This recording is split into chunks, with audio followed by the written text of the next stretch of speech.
नमस्कार मित्रो, आपली शेती आपली प्रयोगशाळा या चॅनलमध्ये आपलं स्वागत आहे। मी रोशन ठाकरे। आपली पेरणी जून महिन्यामध्ये आपण केली होती सोयाबीनची। तर सोयाबीन अगदी छान निघालं होतं।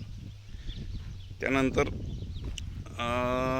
म्हणजे आपण तणनाशक मारलं आपण शकेद तणनाशक मारल्यानंतर कंटिन्यू पाणी सतत 1 महिना चालू होता।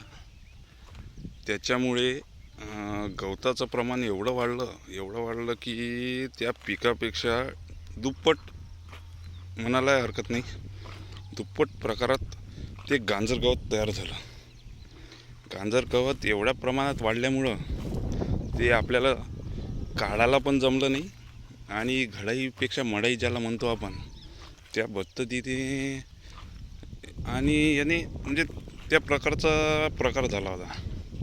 म्हणजे ते काढायला पुरत नव्हतं, खर्च जास्त होत होता।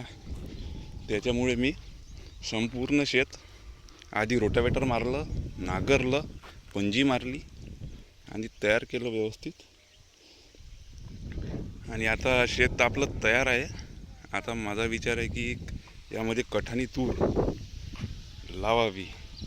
आणि कठाणी तूर आपली जवळपास 3 महिन्याचं पीक आहे। आपण नोव्हेंबर किंवा डिसेंबरमध्ये जर लावलं तर ते फेब्रुवारी महिन्यामध्ये निघून जाईल। तर सोयाबीन दाखवतो मी तुम्हाला माझ्या शेतातली। काही भाग वाचला आहे तर तो ठेवायचा आपल्याला, जे होईल ते होईल पीक। बघूया यामध्ये काय पीक होते काय नाही।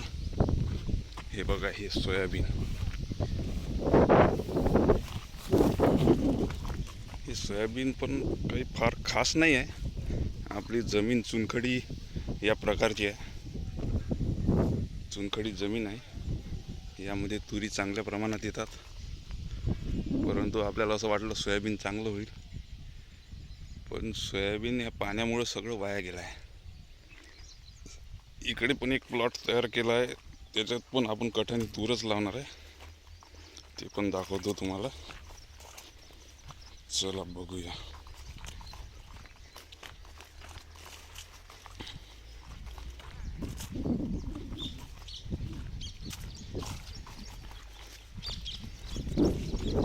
कठाणी तूर 2.5 बाय 2.5 किंवा 3 बाय 3 वर, हे बघा, हा पण प्लॉट तयार आहे।